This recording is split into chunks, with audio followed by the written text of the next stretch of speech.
Wow. GMs, man. We're back.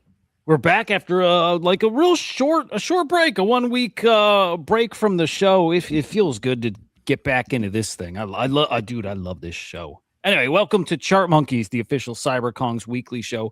We're live, hopefully, over on X today after a little technical issues. Our last episode. I think we're good right here, right now. Live over on twitch.tv/chartmonkeys, over on YouTube on Chart Monkeys as well. Oh my God, it is good to see people here. Atari is here. Good to see you, bro. Yay's here. Assassin's here. Pius is here. Who's here? So I see a Whirly Girl sighting yet. Everyone? Yeah, they're filing in. I missed the crew, dude. It's like yeah, dude. It's great little show. Fun times to be had by us. And real talk. Real fucking talk. How was your trip, dude? Oh man, it was so good. It was so good. Some people know about the trip. TLDR went to London last week, and I've never been out of the States, and so that was cool, just kind of on its own, right? It's cool to get to see a different part of the world and feel how different it is. Like, it's different, but that was a trip we spent a few of the team, the Crypto Slam team. First time meeting all of them in person, which was cool. Our founder, Randy, first time meeting Scott in person and Pasquin in person. And that was the four from our side. We were out there meeting with Animoca at their London HQ and just doing some really cool stuff, some cool team building stuff, some good strategy stuff, just a lot of fun.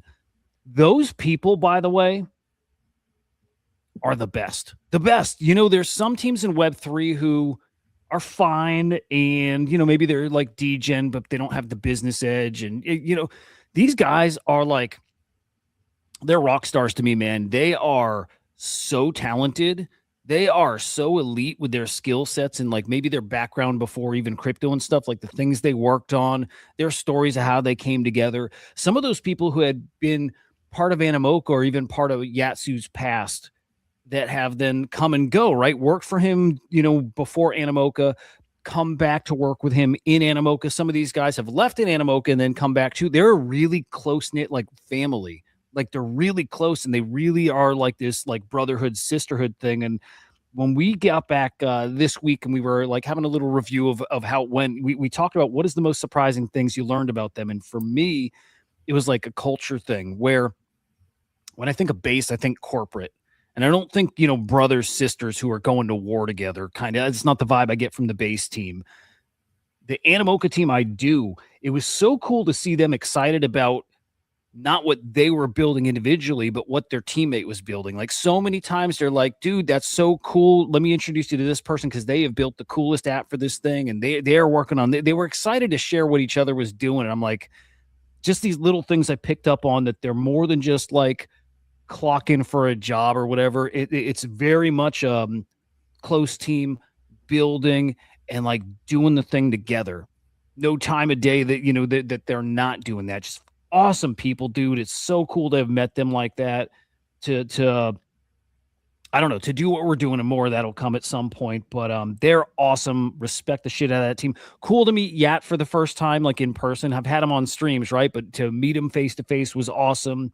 To meet the COO of Animoca, awesome. To meet Mo, who I fucking love, right? Head of Animoca Labs, and used to be their tokenomics guy. Him in person, the sweetest, kindest people, but like the passion, dude, is what got me so excited. So hit this week, just so excited to be building and for what's to come. But dude, it was such a good trip. So good. That's a good feeling, when like you are outside of your own bubble of your basement or wherever, yeah. And then you get to be like with people and you're building, right? It's hard doing this stuff when you're not in an office space and you're working like remote with teams across the world. So that's awesome, dude. Happy for you guys. That's great. Like, really excited to see whatever it is that you're doing. Yeah, I can't wait to show it. And their office is cool, like a shared workspace kind of thing. But they have one room.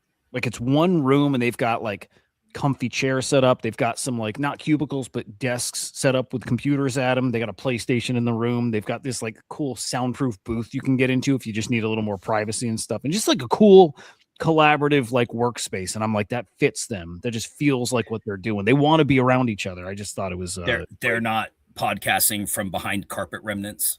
No. But damn. But I think that works for you. I think that's like good part of your shtick. But yeah, great. It was just great. And again, in the coming like weeks, months, we'll show off, share more of, kind of whys and what and all that stuff. But for another time, man. For us here now, man, just to catch up, our last episode again, we didn't do last week. Week before is when we had Slotfather on. Yeah. Talking about the Manser drop. Man. Yeah. Feels like already a lifetime ago. That project minted, did phenomenally. Let me throw it on screen, but did phenomenal. That collection got to, I want to say like 1.3 ETH, somewhere in that ballpark. Like really good cook. Things have pulled back a bit. We'll look at some, we'll spend a lot of time on NFTs today. Look at some prices, get some predictions for this stuff. But I think a really successful drop. But do want to mention that today might be the day where that platform actually goes live. Okay. The actual like kind of trading element of it, which is so complicated. It was live because I thought I was talking to Edu yesterday and he was like checking it out, and maybe it wasn't live and he was just looking at what you could do versus like he was actually doing it. But yeah, it'll be, man, so many thoughts on the market. So when we get to that part of it, it'll be fun to jam out with that. Yeah. I'm looking forward to that. Quickly though, and very important, a shout out to Henry and my big brother Tickle Snarf. And a lot of people know Henry and I real family, real brothers. Our oldest brother Tickle Snarf made the leap. Finally in as a Genesis Kong, right? He's had babies and he's had VX. He's had everything in the Kong's ecosystem, but finally a Jenny Kong for that guy. Well-deserved, well-earned for him. It was one of those milestones like a lot of people have, like, I got to work up to a Genesis Kong, right? And when you get it, dude, it's a milestone for you. And usually for people, and I can tell especially for him, that's a forever piece, man. So we now have another brother as a forever Kong. Couldn't be happier. And real brother. And that's it. I promise that. Well, technically, we won't get there. Technically, that's the end of it. The three brothers all in Kongs with Genesis Kongs, and we ain't leaving, man. That's so gotta be I mean, I kind of know most Kongs, right? At least the ones that are present. And I mean, we've got three brothers, my daughter, and as our kids all get older, like we should be taking over the our clan as Staples and Kongs. I love it, dude. When I saw that, it was like, happy for him. Long time coming. Got it on a WETH offer. Great Jenny. Like, happy to have him in. Yeah, he is our oldest brother. Huda and I came in before him, and he took a different path. Like Huda's with Crypto Slam, and I'm with Kongs, and Tickles is was definitely heavy in the ordinals ecosystem. Does a lot of CM stuff. Wicked intelligent, dude. You talk about like wicked intelligent. Knows how to code. Just really smart guy. Good dude to just have in the ecosystem as a reference for people, because he's always willing to hop on calls, always willing to talk. So yeah, really happy for him, dude. It was great thing. Yeah.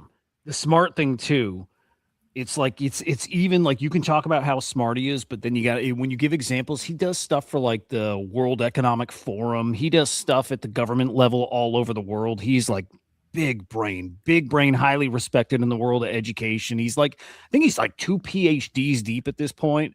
Like, just smart guy. He's a guy, he's an author, and you read books that he's written in and they don't make any sense because it's so deep in statistics, reading research, modeling things. He's proud of him. Like IRL, like proud of him. He's done a lot with a little, really. Yeah. So yep.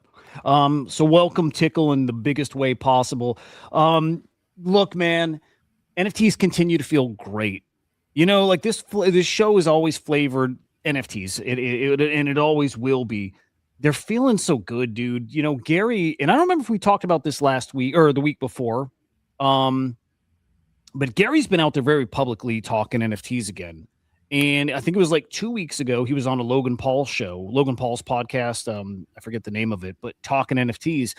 And I noticed something really interesting was right after that, when I do my weekend stream, I started seeing some brand new faces in my stream. People that were like, "Hey, I'm new to NFTs. I got $1,000 to spend. What do I spend it on?" And I go through my whole spiel of like, don't buy anything. Sit and wait and watch and whatever. And learning is the best thing you should be doing. Don't spend anything. But I'm like, how did you find the channel? Like, weird that a new person finds NFTs when I still consider it dead out there mostly. And the dude, and by the way, it was more than one person. It was probably like 3 or 4 people. They said, I saw the Gary V clip on the Logan Paul show and it worked for them. And they're like, and now I want to get in and start, because Gary talked about, hey, what he's saying in this tweet here, I'm going to zoom a little bit, but saying what an interesting thing that right now, 99% of the world, when you hear NFTs, they think scam. And he's like, if that's not one of the best times to be buying this stuff, because we all know not scam. There's plenty of scammy stuff, but we know at the heart of NFTs, it's really real stuff. It's real collectibles. It's stuff that's going to age very well. A lot of this will. And if you start winning over some normal people where they realize, okay, there's something real there, and if 80, 98, 99 think it's a scam, you get ahead of that because that number is going to shift. And he's right. Everybody I talk to thinks they're a scam still. And boy, that's that wave you get ahead of, because 10%, 20% of them, we win back over at the right time when the market turns around. And it is the time to be locked in again. It's feeling so good out there, dude. It's feeling so good. It feels awesome. I always kind of like flutter back and forth in my head as far as like, do I love this or do I hate this? Like which is it? Because a lot of times I'm on the hate arc. And the thing is, what we're doing right now, I love it. Like, I love it. I love seeing kind of new ideas. I love seeing people try to spin off new ideas off of new ideas. I love seeing people win and make money. That's the core of all of it. Like, collectible, schmelectable, like whatever you want to call it, man. Cool. You want to buy the thing that I'm selling? I love you. I'm not here to be a collector. I'm here to distribute fantastic art and rugs to the people who want to collect them. And at the same time, have a community filled with people who are like looking to do the same. So I still think that I know it's still to me like 25 things. I say things because I'm like, okay, there's meme coins that I think survive. Maybe it's even 30 to 50 things that can survive. Whereas most of this is just like sand for us to play in at the moment. But I love it, dude. Energy's great. Like, energy's fantastic. It's so good. Now, what's helping right now, and I cheated. I often come into this show not looking at crypto prices. I don't go to CoinGecko. I like to come into this show blind and get like a good live reaction to it. I did cheat today because I just feel a little something in the air. Feel something pretty good. And it's because of stories like this. The White House today is hosting a crypto summit. Let me look at the date. Yeah, that is today. Okay, so Trump's going to be there. You're going to have some industry leaders. People from Coinbase will be there. I think people from Ripple will be there, and other institutions here of crypto. And what this is maybe there's some conceding out there that the Clarity Act is not going to pass, right? I think. By the way, there is still a chance of that, but there's no more waiting for it, right? I think our politicians have said, okay, you guys are playing hardball there. We're going to approach it a different way, which is the SEC now on their own giving us some crypto rules and some regulations to come. Proposals at this point, but some ways to actually get us the clarity that we actually needed without the Clarity Act passing. So this has got some of those vibes turning around right now. So the White House meeting today, separate from what the SEC proposed yesterday, and some really interesting stuff. Did you actually see what the SEC had proposed yesterday? No. Okay. No. It's good stuff. Wait. Solana over 81. I love that, dude, because it had been stuck in the mid 70s for months, it felt like. That's a good sign. I would guess that whatever they proposed has some major benefit to Trump. I would guess. Maybe. I'll tell you what, at least what I read so far, just this one proposal, probably he's going to find a way to do something with it. What this had more to do with is ICOs and fundraising. Mm. which before was a big no-no. As soon as you launch a coin, that's an investment contract. You can't do that, right? That's what the rule was before, and that's why everybody else is launching tokens in the Cayman Islands and whatever. And they now are saying, and here's just like a TLDR type of breakdown, but it's two proposals here. One is you can have a one-time raise up to $5 million over a 4-year period. No registration required, nothing like that. Like, it sounds like super, super easy. Or this other option is you can raise up to $75 million in a 12-month period. And you do have to do all kinds of reporting for that too. It is not an investment contract, or if there is some kind of investment contract, that part's gone as soon as like your managing of the token and, kind of like what does the token get you perk wise, whatever. As soon as that's gone, it's no longer an investment contract, which is interesting. To me, what this does right out of the gate is solves meme coins. Meme coins are not an investment contract because there's no managing of it. It's like coin is out, the end, right? So pure collectible. I think this is super, super interesting. And what I'm thinking, like Tyler's saying here, substantially opens the door for ICOs in the US. And it just gets me feeling once this is like maybe official, that we have an ICO craze. A craze, dude. Just everybody launching coins, because now it's not just like we know they're not going to like police it, or we know they're not going to attack you for launching a coin. Now it's the green light to launch coins. It's okay to do that. And so maybe we get C at some point. Yeah. Yes, dude. Yes. Okay. Yeah. Okay. I think that, and I think there's good, we've got our short list of coins we're all looking forward to: C and Base and maybe Hood and Mask. And I'm sure, a few other big ones like Polymarket's token. Like, we have those that we're looking forward to. I bet you when this is official, I bet you we have hundreds and names, projects that we didn't even know we're thinking about doing a coin. Now do a coin because they're legally allowed to raise millions. And I just wonder if we get like ICO season, airdrop season on just steroids in a way we haven't seen before, or at least since previous cycles. And there's a chance, and boy, I think it's going to matter a lot. That'd be great, dude. That would be, that'd be awesome. Could be crazy. At the same time, a lot of these rules are helping push RWAs forward. And I love having Vlad from RobinHood talk about this and talking about what this next cycle is going to be. He said, we're in the early innings of a global tokenization super cycle that will eat the financial system, right? And I'm a believer of exactly that. The kind of money and the kind of assets that'll come on chain through RWAs, which I, by the way, look at RWAs as NFTs. Like, I don't care about the term too much, but RWAs, I think, are mostly NFTs. Boy, I think it's going to get crazy. He put out an article here explaining just why that matters so much. He's like, it's not doing it for the sake of doing it. We're not putting stuff on chain just to put it on chain and hope that money comes in. He's like, no. This is an enhancement of the whole financial rails. This is putting stuff on chain so more people have access to it, so you can trade 24/7 and essentially make investments as accessible as information is these days. And information now everywhere. You use ChatGPT, you use social media platforms, information's everywhere. It's just so easy to get whatever you want. He's like, now let's do that with investments. Let's do that with stocks. Let's do that with all of it. Let's make all of it a click away to give that kind of access to everybody in the world. And I just think it's a beautiful thing. And it's going to happen, dude. It's going to happen. I can't wait. Yeah, I love it. And I just shoehorn this in real quick too, because I still lean very optimistic about this stuff playing out, both the regulation side of things, super cycle coming at some point, right?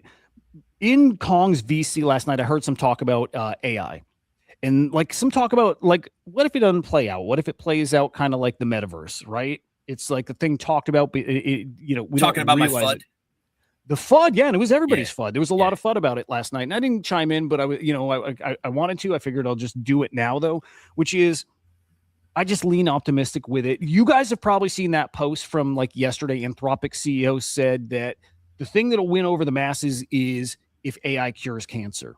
And man, do I think there's a phenomenal chance that actually happens, that AI cures some disease that all of a sudden, man, think of that happens, the optics of it, how quickly people will go from being an AI hater to a how do you not just love it? How do you not just need it when that happens?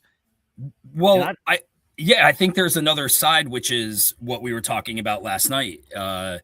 AI takes an immense amount of power, takes an immense amount of resources, and it's going to happen off the backs of people who are going to have to live, near or next to these data centers, and there's just not going to be enough of them. And so, like and by the way, these corporations won't care, and the government won't care because what they'll want is to advance in the tech race and do whatever it takes to get there. So like I do think like, yeah, if AI cures cancer, that's massive, right? But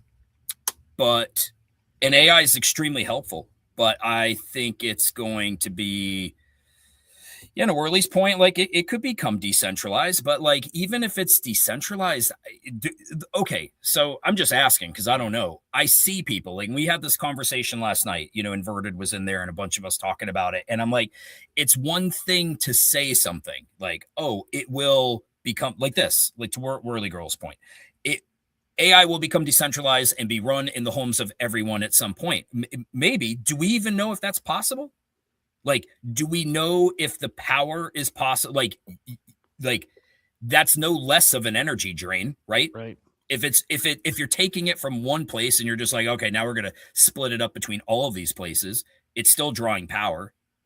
Right. You're splitting it up, and so my point is, infrastructure wise, I just don't know if we're there. And I think a lot of the things that I hear from people are, and again, I said last night in VC, I only know like this much. The things I know about AI are from like talking with you, talking with Sven, talking to people who are working with AI.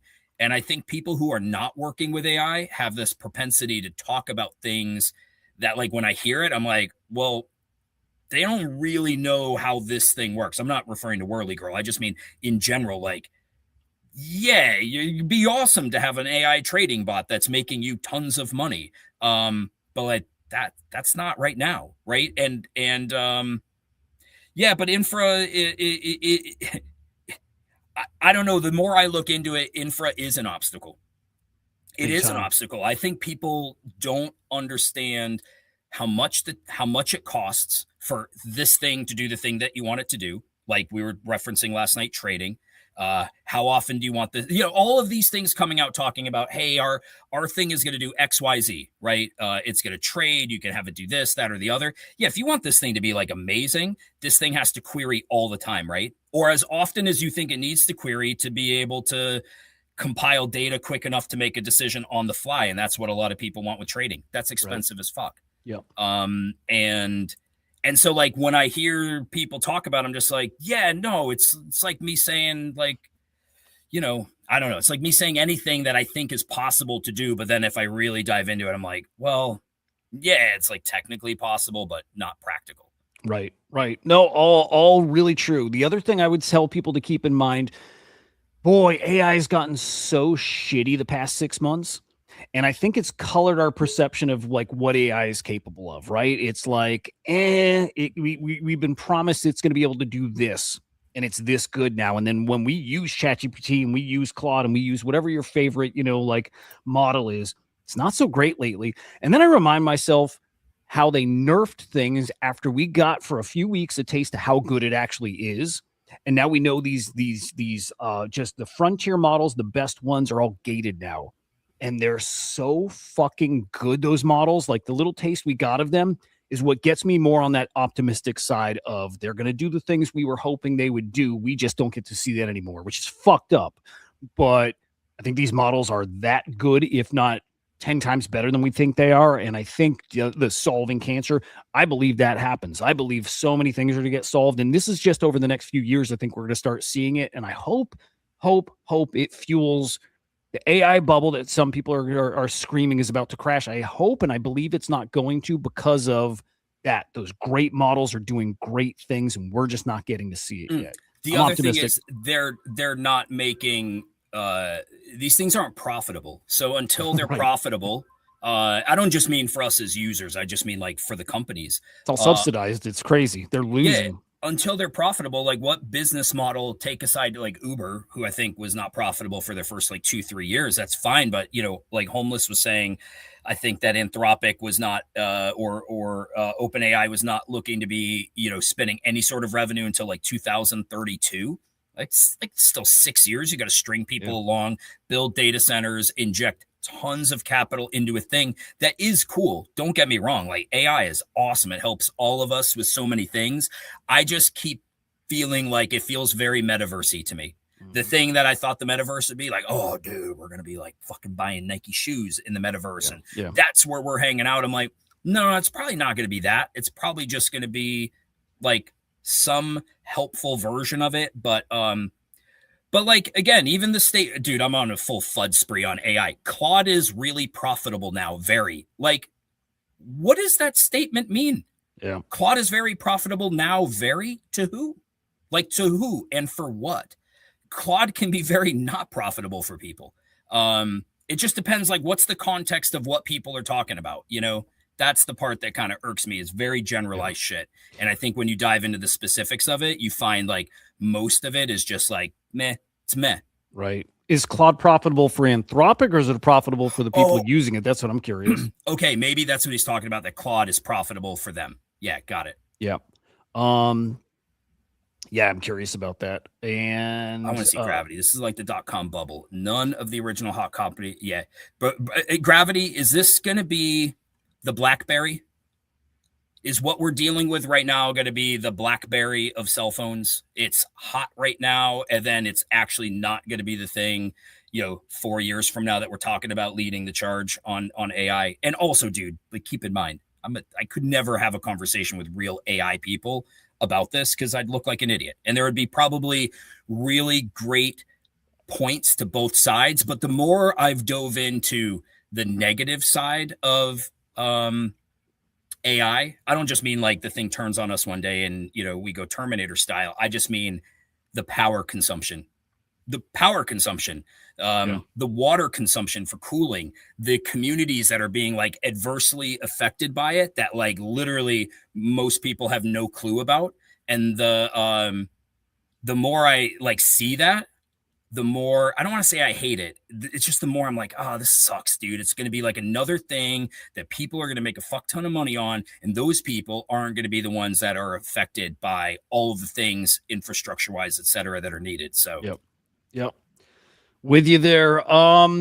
Dude, quickly looking at coins, and we're ripping in the past 24 hours here. This I wasn't expecting, but I do think it's because of the White House meeting, and I think it's because of the SEC rules that just dropped. And I think there was some kind of like this had to do with like bonds or something this morning, but there's just big time bond support, buyback, liquidity coming to that market. Dude, Bitcoin's up almost 6% today. ETH is up, getting close to 10% today. We're over 2K ETH, almost 2,100 ETH. Out of this, feels like out of nowhere. I mean, ETH is up almost 6% in the past hour.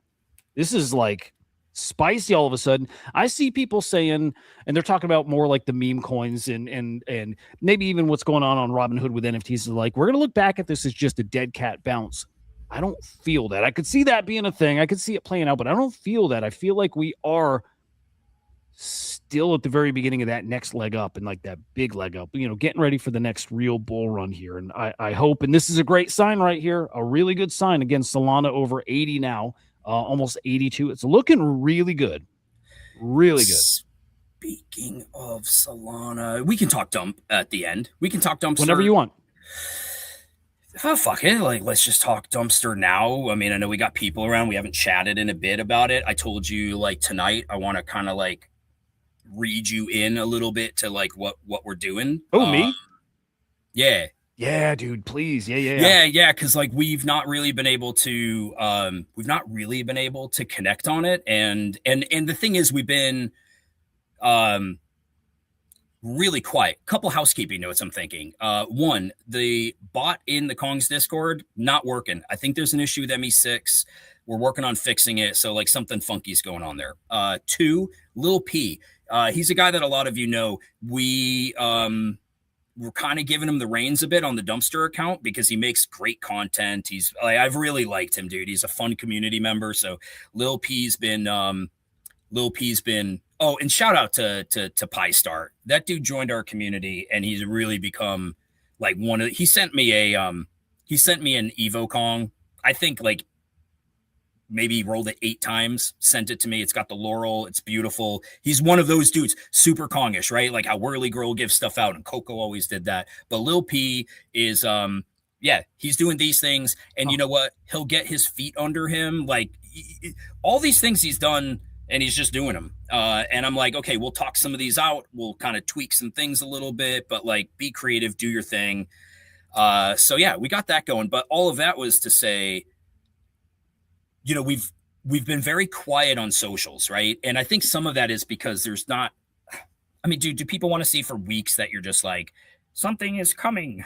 Something's coming soon. Nah, like attention has been, yeah, follow that guy. He's an absolute. Yeah, let me drop in the chat. That's Lil P. That's no, that's Pie Star. Okay. Lil P is a different. I don't even. Lil P's like Pumpernickel something. I'll link you later. But yeah, I don't know Lil P's ex, but yeah. But you followed a legend there. I will. Yeah.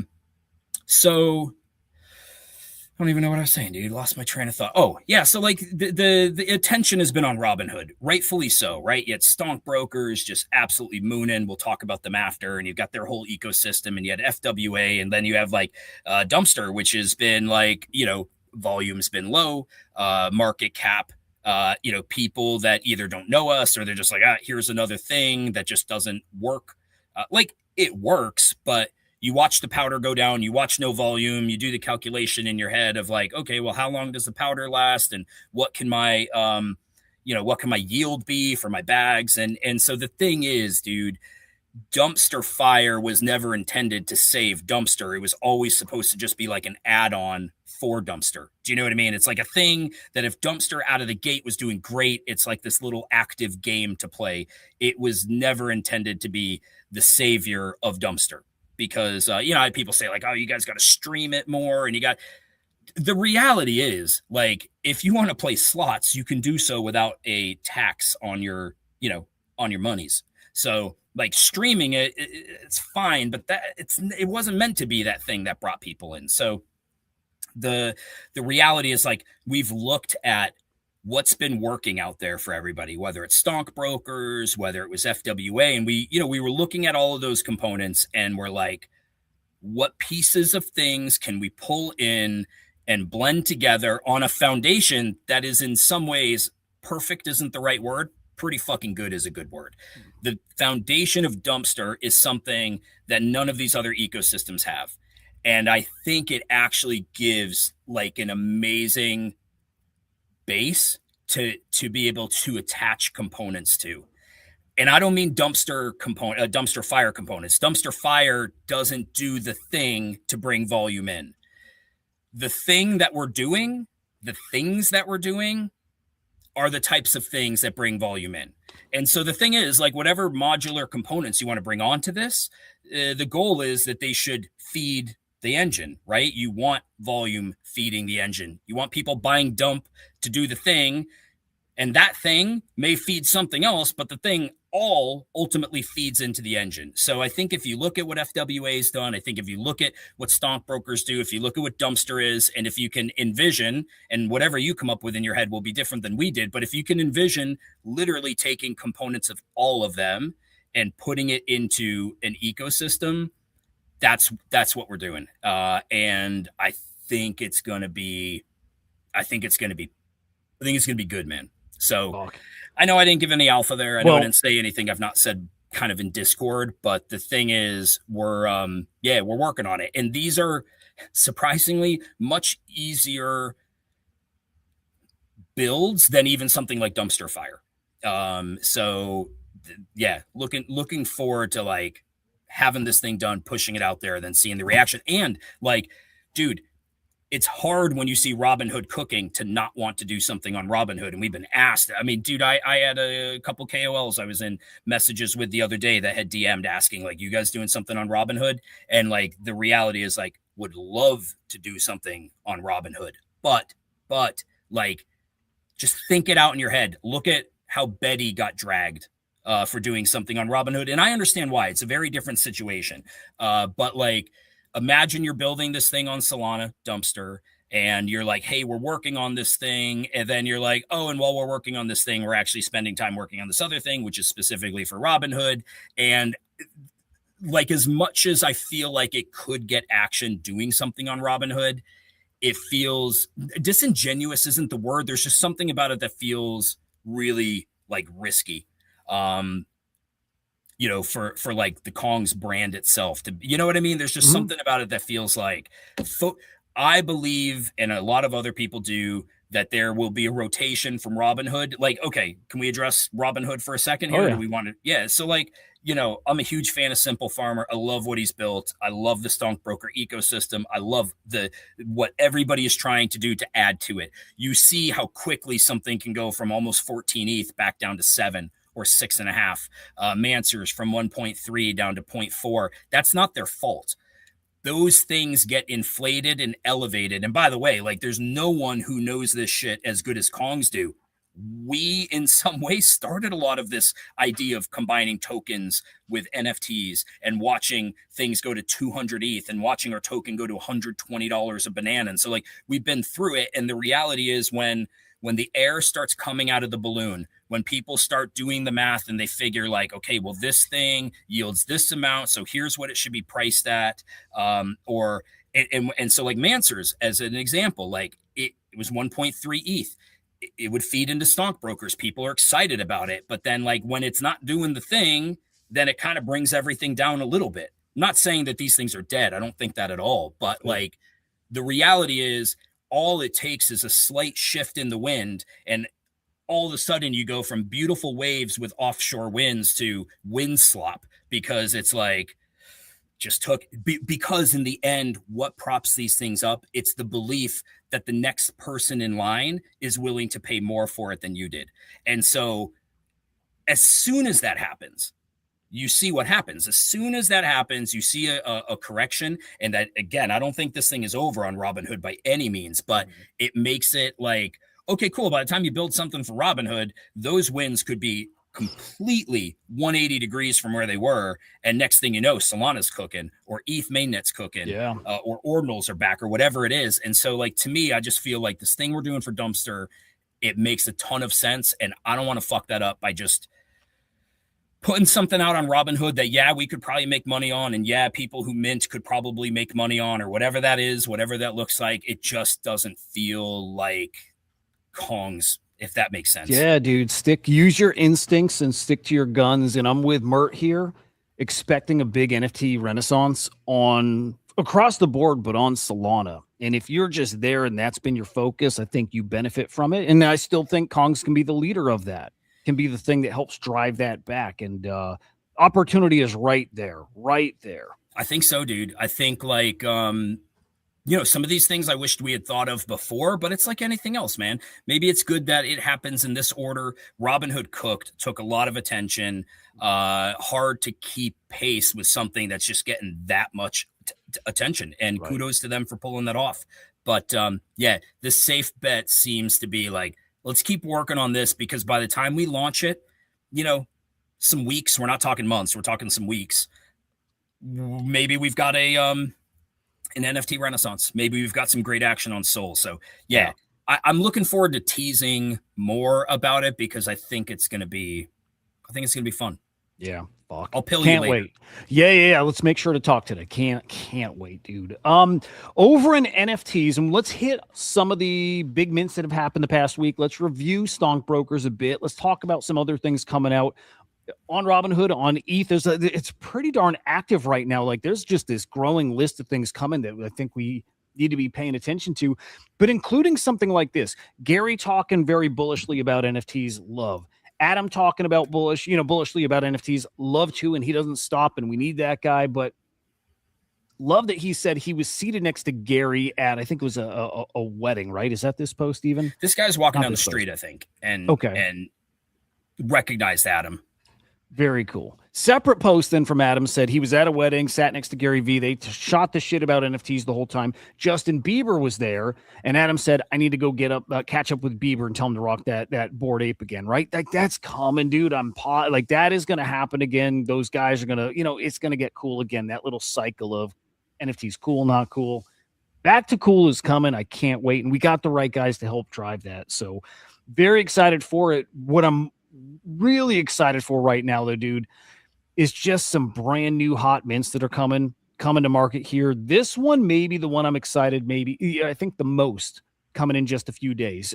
From the Wrecked ecosystem, right? Wrecked guys, Wrecked drinks, Wrecked markets now, Wrecked, what else do they have? Wrecked coin, all that cool stuff. They are dropping a 10K PFP collection on Robinhood chain through OpenSea, and that's coming on Friday. This is going to be, I think, a really spicy mint. And the way they offered it, I thought was so interesting too, right? I hope some people got in on this as far as locking in some whitelist because of how they did offer it. Man, okay. If you have a subscription to their Wrecked markets, 1 month subscription equals one guaranteed whitelist. It was $88 for a month subscription. I subscribed just to get that whitelist because I wasn't sure if a Wreck guy, which I have one, wasn't sure if a Wreck guy is going to get a whitelist. In the end, you do.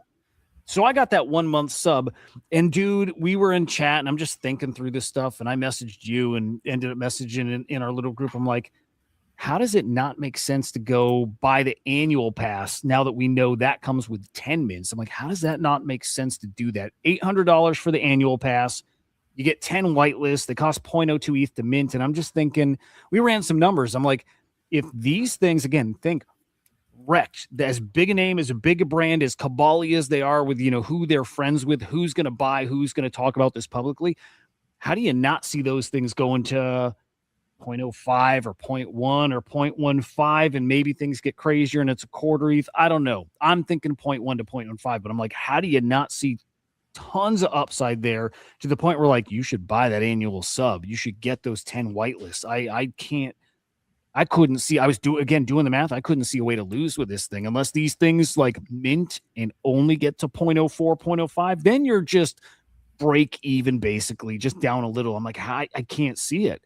Yeah, I think break even's like 06, or maybe today with ETH pumping a little less, like 058, 006. When you factor in the mint cost of 02 plus your basis of the annual subscription. I did it too. We were chatting yesterday. I'm like, it's Gamba time, bro. Right? Like it's like, I'm with you, dude. Like if all of this other stuff is running to God knows what, why can't something from a quality team who has like Wrecked has a really good name, man. They're not like super fuddable. Like OSF is great. Mando's great. To me, I'm willing to risk it.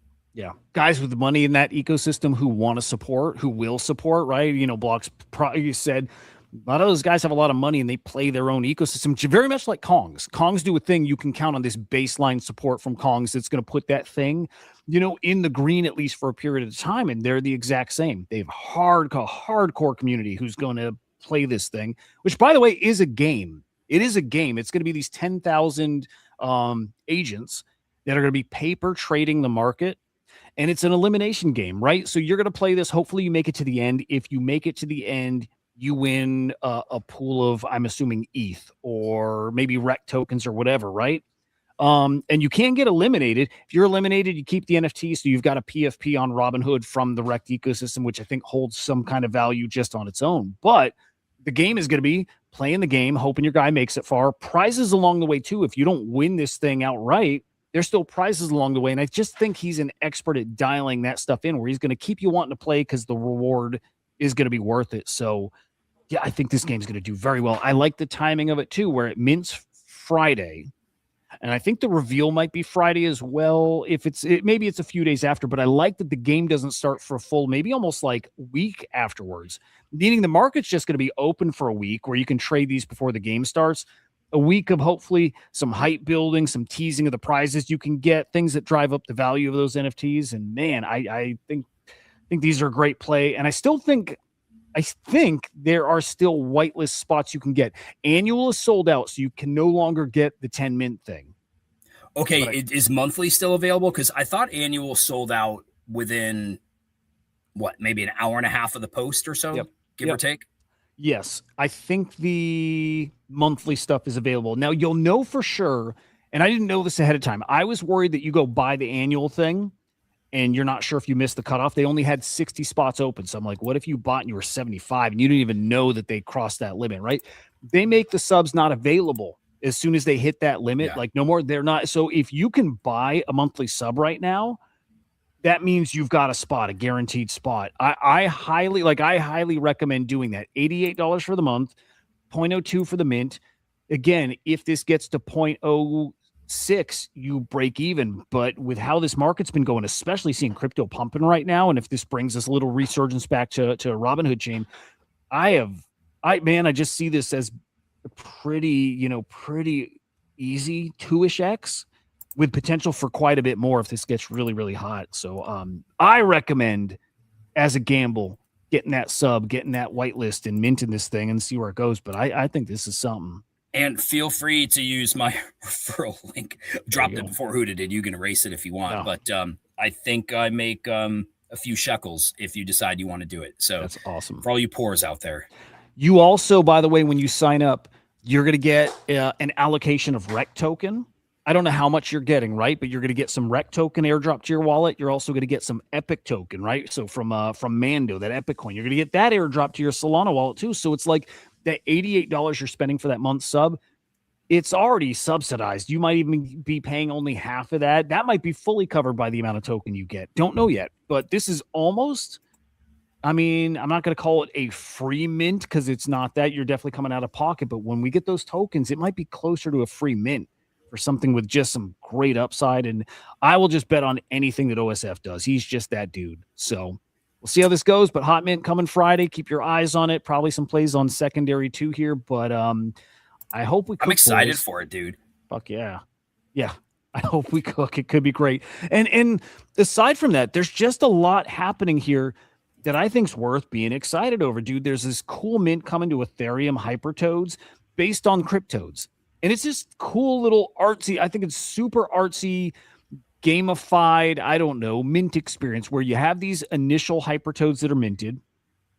And if you mint one of those things, you can basically mint these mutant versions of it. And I think kind of an unlimited number of them too. So basically, you get the mutant toad, you can generate a mutant, you get the Hypertoad, you can generate a mutant version of it, and it's free other than just paying gas. That's kind of it. There's going to be auctions for these Hypertoads, so I don't know what price those are going to end up going at. But again, the secondary part with the mutants, no costume, just gas. And this collection can go forever. This is the cool experiment part. This can go forever. As long as people are still creating mutants, then brand new mints will keep happening with Hypertoads. I think that's my understanding of it. Now, if somebody, let's say I own a Hypertoad, if you go 30 days without minting one of the mutants, you can no longer mint mutants. Your guy is like dead at that point. It's capped, right? And I think there's something else too. If none of the Hypertoads mint any mutants over 30 days, then there's no more Hypertoads created either. Essentially, the project comes to a standstill and you now have a collection that's just a good collectible thing happening on Ethereum. But I just like it. I like that this could turn into a forever thing. There was a project. Do you remember Pascal Boyart Pascal? He did the Dollars Nakamigos back in, maybe that was 22 or 21. Same kind of thing. Once you don't mint the next iteration of it, you can't mint it anymore. I don't know how that ever turned out. It was like hot for a minute, you know. But yeah, no, that's cool, I guess. It's fun. I just like people experimenting. I think we've seen iterations of this before, but I like that it's a play on the OG Cryptoads collection, right? I like that it's free to create the mutants. And again, as long as people are just doing it once every 30 days, this could be running for 30 years. I just think those are, cool experiments doing on chain, low cost, all that stuff. That's what we need in this space. I was just going to say just what we need in this space. What I need is people just to play.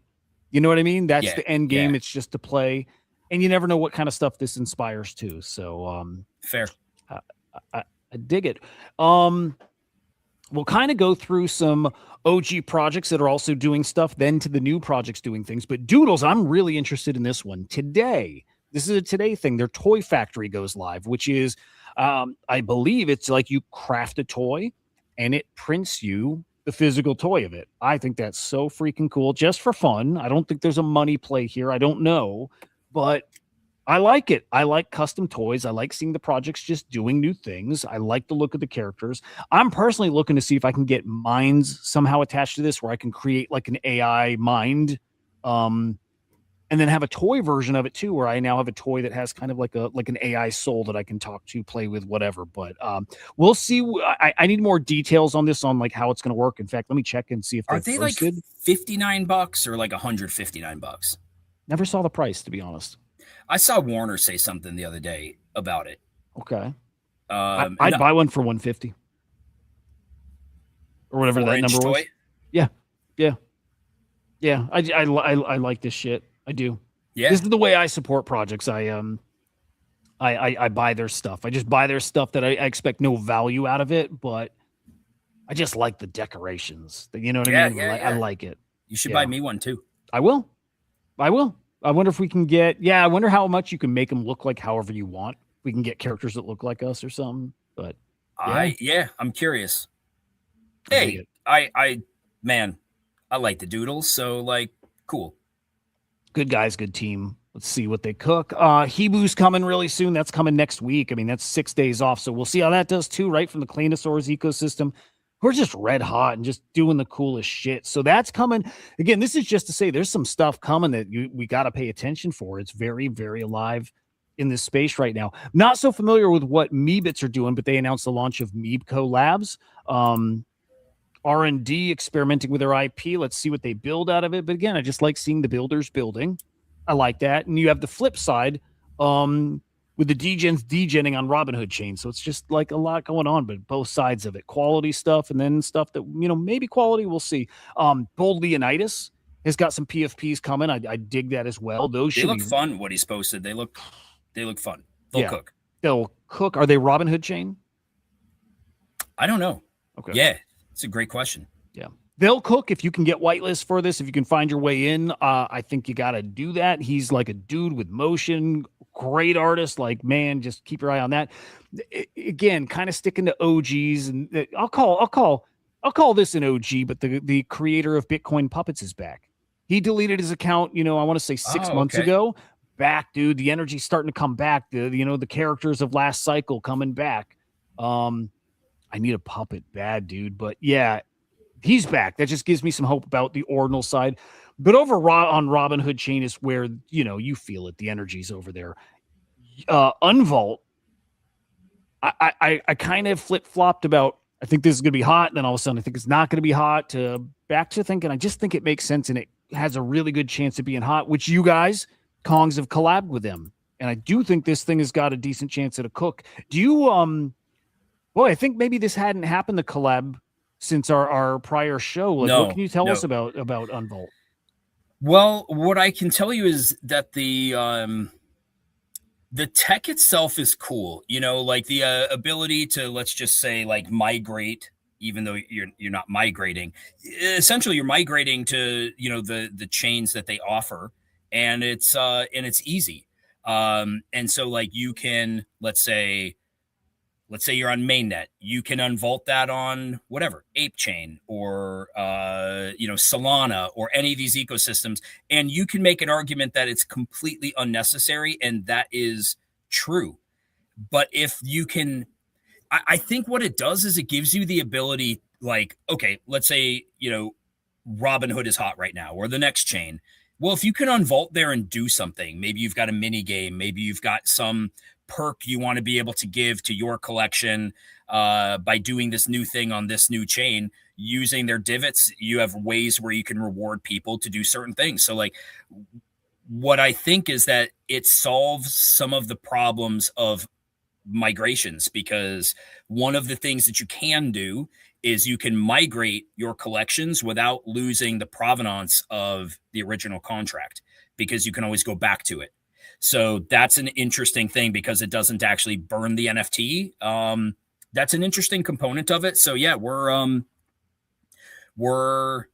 looking, we said it to Jens and Gen Hall, like we want to be able to align with the community as good as we can, and Jen's being the top of the food chain. So I think there's some fun things that we're looking to explore over there.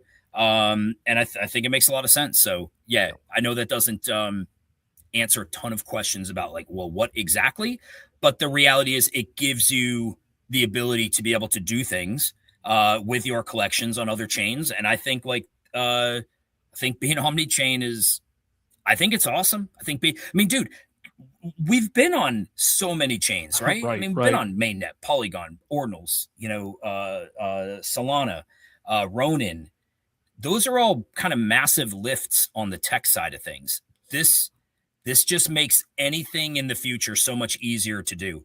So I like that. I like that the bugs get to eat. I mean, you see here, bugs eat first. I like that idea. It's and just real quick for people, if you're not familiar with what that is, you mint the bug, that is the NFT, the ecosystem.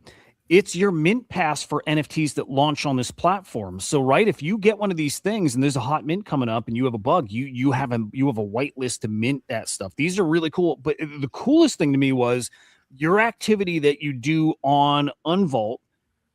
It's like if there's an XP system, there is some kind of system that tracks what you've done through your NFT, through your bugs NFT. What you've done stays with the NFT, meaning if you've minted a lot, maybe built up some XP, when you sell that, your NFT is probably going to be more valuable because it probably has some more perks than somebody who's never used their bugs NFT. I think that's so cool that transfers forward, and that just stood out to me, in their comms. I'm like, that we need to see more of, where utility history, whatever, not just provenance on chain, but what you've done with it carries forward. I thought that was so cool with these guys. And I think a lot of the success of this will be based on like what's Robinhood looking at, like at the time of launch. Do you know what I mean? Mm-hmm. I think that ecosystem, because they're part of the stockbroker kind of clutch markets, etc. And so like that needs, I don't want to say it needs a little bit of oomph, but like it needs something, I think, for people to feel like it's worth propping up what this is. But I like it. I mean, we've partnered with them. I'm excited for it. I think it's got the potential to be hyped. There's just this cloud over the Robinhood ecosystem that like everybody's at the beach and it's super sunny and they're enjoying the hell out of it. But like, I'm just seeing a cloud and I don't know how close it is. I'm like, I just don't know. Like, is that going to be here in a week or is that going to be here in 4 hours? I just know that like all things, you got to keep momentum into it. The space is, and even faster than it used to be. The space is unforgiving. The minute that people sense like something could be going the opposite direction, they flock to the new thing. So that's a component of it that I just think like Robinhood's cooking. People are making money. It's all great. Just be aware that like keep your eye on it. There are people that paid 13 ETH for a stockbroker, less than a week ago or a week ago. So, the space can change really, really quick. And Whirly Girl, like the cloud might actually be pretty fucking close. We just might not be feeling the rain yet. I don't know. Nobody knows. But the thing is, that ecosystem needs consistent euphoria, hype, etc., in order to prop everything up. Nothing wrong with that. Nobody can build like the perfect system. And I know a week ago, 10 days ago, Genesis bugs were like the thing, right? But if with Mansers kind of falling and not really doing the 1.3 ETH thing, I just think it's like, well, I don't think, I know it's just like, it takes a little juice out of it. Yeah. For what it's worth, I'm not feeling the cloud. In fact, I feel like with stockbrokers, I get the exact same vibe I got when like maybe Bored Apes pulled back for the first time and people started questioning, are they gonna be as big as they were a few days ago, a week ago, whatever, and then they rip and you're like, fuck, that was the buying opportunity and I missed it. I feel like stockbrokers are in that spot right now where people are gonna look back. Not saying go buy them, by the way, at all, because not at all. But I do think it's time to gamble. And I'm like, I get this feeling that these might play out the same way. That after this, they're on their way to like 20, and it's gonna be like, holy shit, we had a chance at 6. So It could be. Yeah, it could be. I just think that everything relies on, dude, everything just relies on hopium. It's nothing more than that. It's not, you can't, somebody correct me if I'm wrong. If you're in stockbrokers, like you're not, what's your APY on it? Like, I, I don't know. I don't know what people are making off of the tokens on stockbrokers, but, again, to keep that flywheel going. I know this personal experience. We did it in Kongs. We did it in Kongs to a degree that is over 25x what a stockbroker is right now. So, like, I'm not dogging them. I love them. But, like, we've been there. If you start to get some air out of the balloon, it's hard to get it back in. I'm not saying we're there yet. We could be, though. Because the other thing is, like, the exhaustion on Robinhood of everyone's doing these, and not stockbrokers, but like everyone's copying it now. Everything's mining, everything's this, everything's that. Like this space is, there's exhaustion with it, right? Yeah. So, anyway, but this could be the pullback that then sends them to 20, and I hope it is. Further's comment about unvault unifying liquidity might be one of the most fucking thoughtless things I've read all day. I don't even know what you're talking about. Unvault unifies liquidity, bro. What? How does that unify liquidity? Just the fact that all these chains converge on one marketplace. So it's like, I assume that means, and I don't know for sure, but you can buy these assets with the native coins of the different chains. If you're unvaulted there, if you have unvaulted a Gen Kong on Solana, you could use Sol to purchase one. But that might be it. But I love Further. I'm just I'm just giving him shit. By the way, I know we're already long. Are we good going a little long? Yeah, I'm good. Yeah. I hope it unifies liquidity. That would be awesome, bro. Yep. We have also these bandits coming, which I had whitelist for, but I didn't claim it because I don't want to connect my wallet to a random site. Yeah, I got bandits. Yeah, I got on it quick. You got a connection there? Yeah. No, I just saw the post and I connected quickly. Man, I'm too scared to connect my wallet. I saw that and I'm like, I knew these were hot and I'm like, I'm just not going to connect the wallet. I'm never too scared to connect my wallet, sir. Man. But those are sounding pretty hot. Pretty darn hot. I kind of want to reach out. I saw you can go and manually ask them for a spot or something. Oh yeah, it was this. You can apply for whitelist if you missed a claiming period. I'm probably going to reach out and ask them for it. I just don't want to connect, but keep your eyes on that. That's another hot mint coming to Robinhood chain. We've got so much fun stuff, man. We've got like the kitties thing. By the way, this is kind of an alpha call. I'll say that. Okay. We've got these Robinhood kitties on Robinhood chain. There's a whole bunch of drama with those over the past week or so where this minted technically like 2 months ago. It minted in June. And it was like, I've heard the first NFT on Robinhood. I don't think it's technically that because I've then heard it's the first cat NFT on Robinhood. Whatever. Okay, there was a V1 collection. Something went to shit there. So another group kind of CTO'd it and launched V2 Robinhood kitties. And then somehow, some way, the V1s came back, minted out, and they're looking pretty spicy. I'll say this. There's a good amount of hype and a good amount of good people with actual money who are now like really getting into collecting the V1s, and they've looked pretty spicy. Got up to like 0.085 ETH with none of those big names selling any yet. A lot of people there are feeling like we're heading to 0.1, 0.15, maybe 0.2. I got a bag of those. I'll just say this. I got a bag of those because I started getting that feeling when these were at 0.02. When they hit 0.08, didn't sell still. And don't regret it because I feel like there's a lot more in store for those V1s. So I'm just putting that on people's radar. The Robinhood Kitty V1s, go explore them on X. Go read about them, whatever. I think there's a little, I get the tingle in the balls about them, so. I listed mine, but instead of listening to home lists of like, okay, I bought it, now I'm just going to list it where I want it. I'm always listing when the volume is coming, you know what I mean? Or when the volume's already there and always chasing it down. So I'm leaving mine listed right now, or at least a handful of them. But I got 8 of them. Smart. And I'm chilling. That was a good call on your end. You called them early.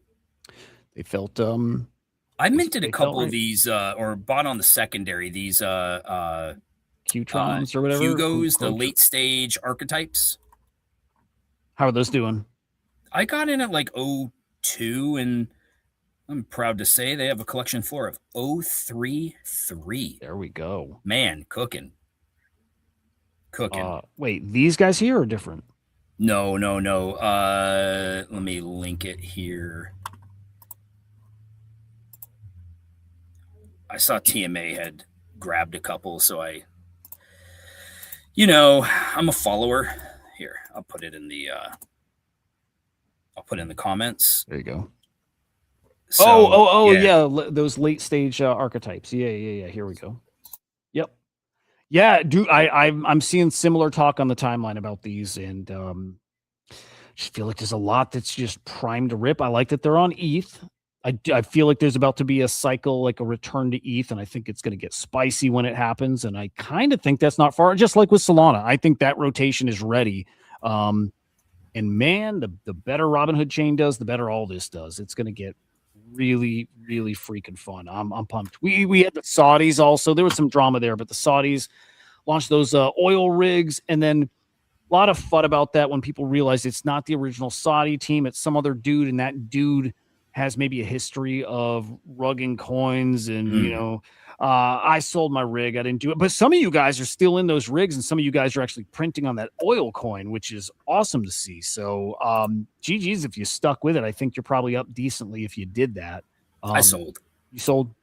Yep. Where'd you get out of? 042, I think. Okay. Or 043, something around there. Yep. That's solid. I got out at 0.02. So break even pretty much, maybe up the tiniest bit. But no regrets. I just got to make sure I'm liquid for wrecked. That's I can't be too stupid. Wrecked is gonna be good. We had the Sprite. Now this was the week before, but the Sprite Hoodie-O, whatever they were called from Cole. Yeah, Sprite Hood. I'm holding those actually, and I might even sweep those up a little. Like I don't have a lot of like faith in Cole, but what I do think is the play is if Robinhood continues to get hot, maybe kicks it into another gear. I just think he's going to get eyeballs on the thing one last time, and I'll ride those from where they're 0.007 or 8 right now. Would I be shocked to see those at 0.03, 0.05? No. So, that's my little gamble is on just him, attention, maybe a play there. I don't say go out and buy those especially, but, maybe. Stockbrokers, though, down to we saw before, 6.9-ish or so. So they are in a little bit of a recovery. Crazy to think those have only been out a month, dude. It's only been a month for those things, right? Wow. And they hit damn near 15 ETH. What a crazy thing. It's amazing. They just got to keep leading the way, right? They're setting the ceiling for us now. The better those do, the better everything in Robinhood chain does, the better, the better the rotation to ETH and Solana and all that stuff will be. So just great stuff coming. FWA has got some at least one new NFT mint that's coming to their platform, done like the Jack Butcher thing, randomized through like through the machine. So you go and spin the wheel and you might mint one of these new NFTs. There was some speculation it was going to be the Bold Leonidas collection. It's not. I don't think we know what the collection is going to be yet, but I'm definitely watching that. I think that's a really cool distribution mechanic. So watching, dude. What else we got? We have maybe on the shittier side of the news, but FX Hash officially shutting down. And didn't shut down in the best way, dude. Like I love that team. I really love that team, but it seems like maybe at the end, I don't want to say there's some bad blood, but they had no communications internally as a team where their founder, Cypher, in the end, I think just shut the platform down, didn't communicate it with the rest of the guys. So they kind of wake up one morning, platform's gone. They're like, oh, would have been nice to know. That's terrible, dude. Yeah, not good. I wonder what happened with that guy. But, at least somebody, good has access or had access to the official account. We got a more official goodbye. But yeah, FX Hash is gone. We've got Verse, the NFT marketplace that's now onboarded Tezos. So all that artwork, right? The artwork isn't gone. There are marketplaces you can trade that still. You can trade it on object.com, but Verse is really trying to own that art now, which is great. And we're seeing a bunch of sales with that stuff too. I've seen Garden Monolith sell and some other great works from FX Hash. So great to see. It's great to see some messages from the artists who, a lot of them made their name on FX Hash. So Those people, especially, I know it's hitting hard. The team, of course, hitting hard, but it was a magic time, and you know, the end of that chapter, I guess, for now. It's kind of a bummer. So we'll miss them. We'll miss the FX Hash guys. Fun stuff happening out there. Another site I'm not connecting my wallet to, but there's a Joy token you may have a claim for via your Ordinals wallet. Joy was part of this Spark, side chain, Bitcoin. I don't want to call it an L2, but Bitcoin side chain.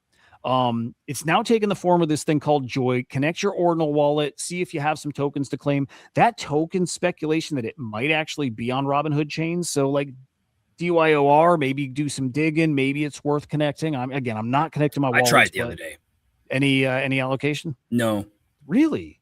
No. And you got a bunch of Ordinals. I'm like, but the thing is, I don't know when they snapshot, and it would have been right around the time where maybe my old wallet would have had them. Got it. So I'm like, man, if I didn't have it, then, I mean, I don't know what Ordinals would qualify. Yeah. I mean, because you have everything. You have all the big Ordinals. Yeah. So weird. Okay. And what else we have? Ansem is I think this is actually pretty interesting. Ansem's launching this, like, I don't know. Boy, I think like a token launchpad, or it's kind of like this hybrid thing. I do think it's a token launchpad. It's a way for other projects or, people launching an NFT to get the attention of the Ansem machine by buying Ansem token and burning it, or by dropping token rewards to Ansem holders, something like that. And you do that again because you get Ansem attention. He's going to promote you. He's going to, whatever, help build you up too. I dig it. I think Ansem. Well, I still think that Ansem coin, the Black Bull, is one of the most obvious plays out there. If you think this cycle is going to get hot, and that doesn't mean it's a now thing. Maybe that's hot next year thing. But I think that Ansem coin is probably $1 billion coin. I think there's a 5x in that coin still. And now on top of that, potentially a lot of token rewards for you from other teams. I like that a lot. Base stuff is starting to look, I don't want to say spicy, but you get a coin that's going from, I don't know, 100K market cap up to 20 mil because it got a Kobe follow. Like, right, Base is still trying to find their footing here. They know they got a lean degen. They got Kobe there as probably the face of their degen side. Got to stay plugged into the Base stuff. I think you have to now. But those opportunities starting to pop up everywhere. FOMO app, I haven't touched. I mean, I don't even have an account there yet, but their volume is really starting to pick up, So FOMO app, just another indicator here that people are making money. And when they make money, are ready to spend their money. And just that memes are in an interesting spot. I don't think good spot, but interesting spot. And I think there are plays to make. So a lot of good shit all around, man. All around. What else have you seen? Anything else going on before we hit bullish bearish?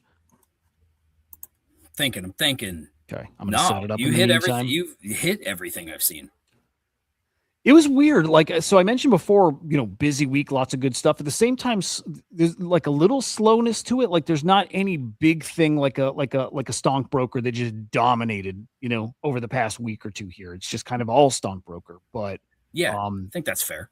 Maybe Rect is the next one, and again, I still feel like Rect has a chance to be something. Oh boy. Again, crunching those numbers, if those get to half an ETH, you're going to look back. People will look back and be like, I cannot believe I didn't buy the annual thing. Just can't believe it. And I hope it plays out that way. Not that I want people to miss, but this space could use a big time cook like that. So it may be coming. Did you get the ball licking? You did, you beautiful bastard. Okay. I did. Such a good one. Okay. I'm just putting a few extra in here. I've got a favorite from this week too, which I think you also got.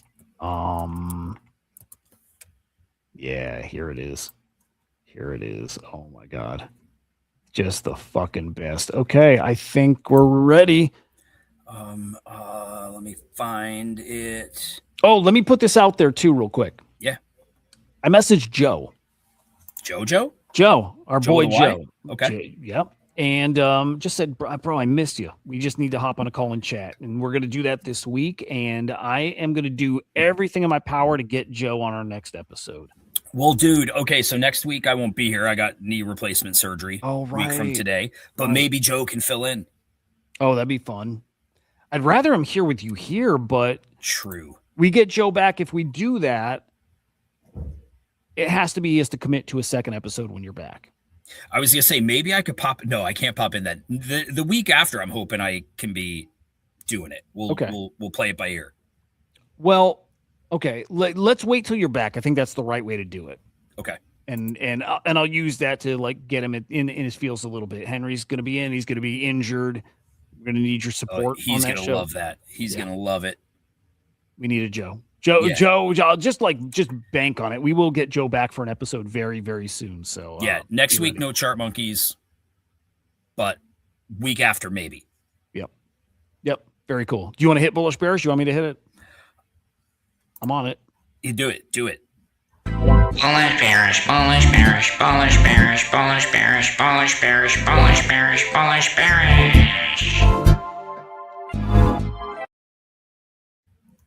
It's never not going to be the greatest thing ever. This is my favorite story of the week, period. Fuck making money on anything. Fuck all that. This is the best story of the week. 13 Penn State fraternity brothers charged with running a major cocaine trafficking ring. Some pledges were forced to cut and package cocaine as part of their indoctrination. Man, these fraternities are getting wild. My favorite part of it, though, I think was this dude right here who had a nickname. Is that the same guy? Yeah. Pledge Scabar. Pablo Pledge Scabar. Pablo Pledge Scabar. Incredible. And then I saw it's Penn State, right? I saw for Penn State. I don't follow college football at all, but they have like a whiteout game. Yeah. Right? Did you see the t-shirts that were printed up for that? No, but I was thinking like when they do the whiteout game, this would be kind of a funny thing to troll a bit. Yeah. That's exactly where it's heading. Let me see if I can pull it up real quick. Dave Portnoy. Yeah, he had a post about it with the shirt. Here we go. Here we go. Dude, that would be that. This is what people wear for the whiteout game at Penn State. Incredible. This guy is incredible. I wonder how much time this guy's gonna do. Yeah, he'll do time, won't he? That's like a. I think he's gonna see trafficking cocaine. Yeah. Incredible. So bullish, dude. I think it's a great story. I think it's a great story. I love it. Yeah, bullish. Pablo Pledge Scabar. Incredible. I didn't think it could get worse, but I was proven wrong. Okay, so man's trying to save this car from falling in the ditch. Yeah. And ends up. Damn. So, nope. Oh, nope. Oh. Hey. Yikes. Yeah. Boy, I'm bullish on that too. Yeah. Just bullish on stupidity. What do you do in that scenario? What, you crawl to the back of the car, or what? Like, you're kind of fucked when I think the best thing to do, if any of you are in that situation, go to the back seat, get out of the car. No need to ride that thing over. Let a wrecker come in. You're not fixing that. Yeah. Especially if that was front wheel drive. I don't know, but no, you're not getting that thing. You have one tire getting traction. You're not bringing that baby back up. Boy, how do you even end up in that scenario? Bullish on it. I feel like I saw a video before of this, and it was this lady's car was like moving away from her, and then she like was chasing it, and maybe she finally jumped in. But that might have been another dumb person in another dumb scenario. But I'm bullish. Incredible. Becky from marketing after her third vodka soda at the company happy hour. Dude. That scares the shit out of me. I think that's bath salts, not vodka soda. Right. I saw a cocaine version of this too. Okay. And I don't know. Oh, something about that that's pretty hot too. But something about this is disturbing. But I'm bearish on this. I don't think Becky should not. I don't know. Becky needs to just chill a little bit. Becky needs to chill. Yeah. Bearish on Becky. Fuck. Ooh. Boom. Dude, that was sweet. Boom. Just a kick. That's all. Boom. Oh my God. Yep. I want to fight. I want to get into a gym and train, like something. I mean, without knowing exactly what happened, I look at that and I'm like, man, I want to say I'm bullish on some dude kicking a lady, but like I'm bullish on the form, Self-defense. Bullish. Yeah, she was coming after him. Yeah. Real bullish. That's beautiful.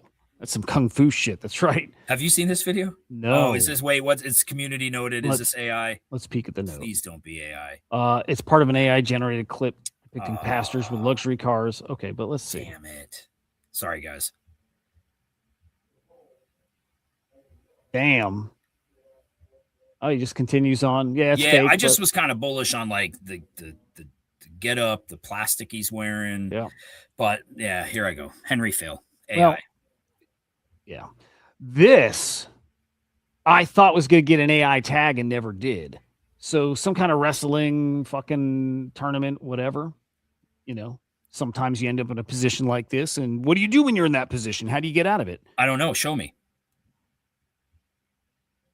You lick the balls, bro. That's how you get out. You lick those balls. Can you imagine forever this video if it's real? You in this? That's. Don't you wear cups when you wrestle? Yeah, I think so. Yeah, you got to, right? Yeah, and I'm dude. Whirly Girl.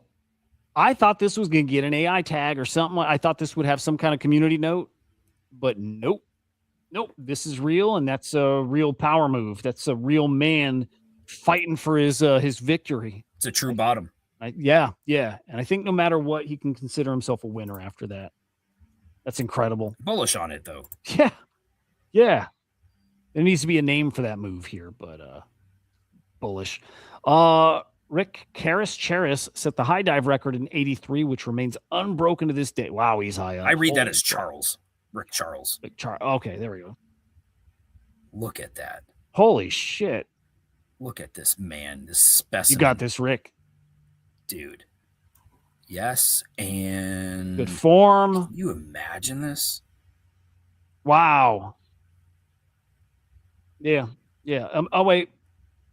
Okay. So this is still real. But I think that record was beaten. Wow. Okay. Somebody got him by how much? It doesn't say. Okay. Bullish? How do you not be bullish on that? I'm bullish on it, even if it's not a record. Incredible work. Okay. He defended himself like a king. Oh, yeah. You come out with a bazooka.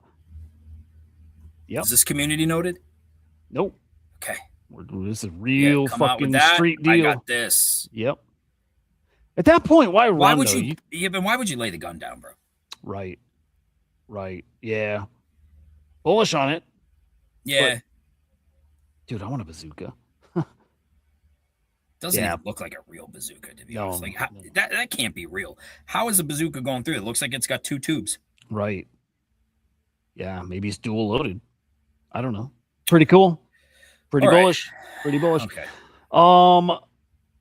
Shellless tortoise was told that it wouldn't survive. 17 years later, here he is. Something of this isn't real. I think it's not that it's a fake image. I just think it's not a tortoise. I think maybe it's a giant frog. Yeah. Which, all right, he's a cool little guy. I'm 2 for 5. Yeah, that's good. It's hard these days, man. I'd eat that. Yeah. Frogs are tasty. Frog legs. Yeah. Detroit public schools will pay high school students $100 a week and middle schoolers $50 a week for perfect attendance. Not community noted. Dude, I don't know how I feel about that actually. I like it. Dude, we use money for all kinds of dumb shit. Yeah. Why not? Give kids money. Can't even imagine it's real. It's a lot of money. That's a lot of money. I mean, you're paying thousands. $5,200 a year. I mean, kids aren't in school but let's even say, $4,000 a year. Yeah. No, that's that. Hey, whatever works, but something seems bullshit. I'd be bullish if it's real. Yeah. I'd have gone to school. Yes. Yeah. My daughter gets Lila gets perfect attendance.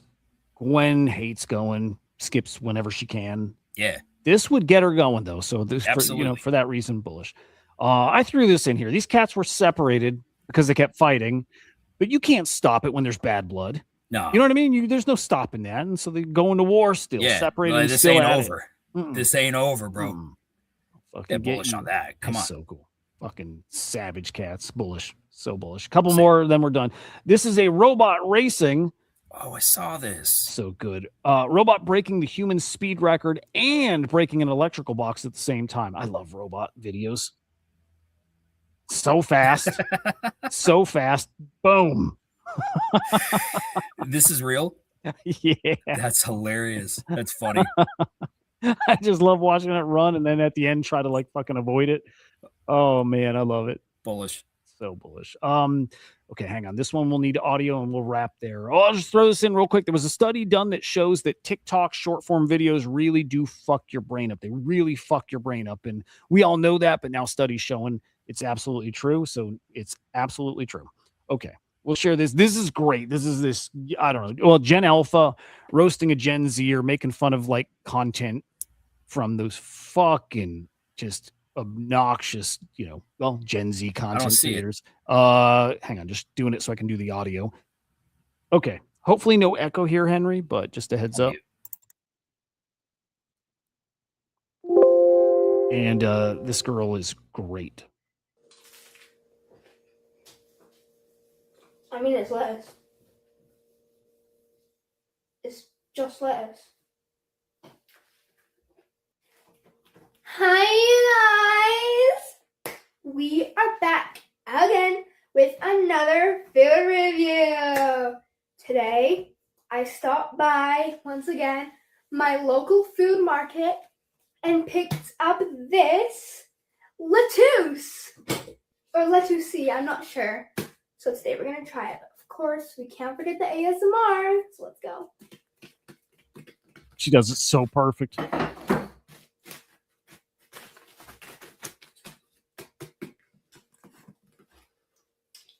Wait, look at it. So green.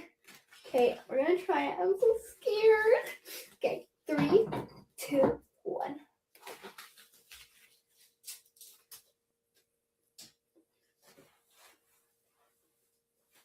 The mannerism. Wait, I'm literally obsessed. It's so good. It's so yummy. It's so crunchy. It's so, yes. I'm going to go in for a second bite. I'm obsessed. If you want to try some of this green lettuce, run, don't walk, and go get it. Okay. Bye-bye, guys. Love you as always. That's amazing. Perfect. I have a lot of like hope, just in general, hope about where we're heading in the world. I really do. I'm optimistic, but especially the kids, the young generation, I'm so optimistic about because I think they're just like, they're so done with the bullshit. They're so done with the digital stuff. They're so done with the fake. Can I lead them? Yes. Can I be she's Gen Alpha? I will make it my duty, sir, to bring Gen Alpha into Kongs and let us be the leaders of the lettuce, the lettuce warriors. Yeah. I like that a lot. That was great, yeah. Kong kids, we want you. Incredible. Oh, wait, that sounds bad. That sounds bad. Yeah. Well, let's children we'll delete that. who like collectibles, we have a home for you. That sounds better. Digital collectibles and tokens and vibes. Sounds a bit better. Opportunities. Yeah. All right. There we go. It was good to be back, dude. It was good to see your face. You look good. Big week for you next week. Yeah, ready, dude. Ready. Fucking gonna get it. Can't wait. I'm gonna be a little bitch. Okay. No, it's gonna suck, but whatever. Guys, it was great to hang with you. We'll be back. Not next week, it sounds like. We'll be back hopefully the week after. Cross your wieners here that we get Joe on the next one, though, would be sweet. I'm gonna hit him up too.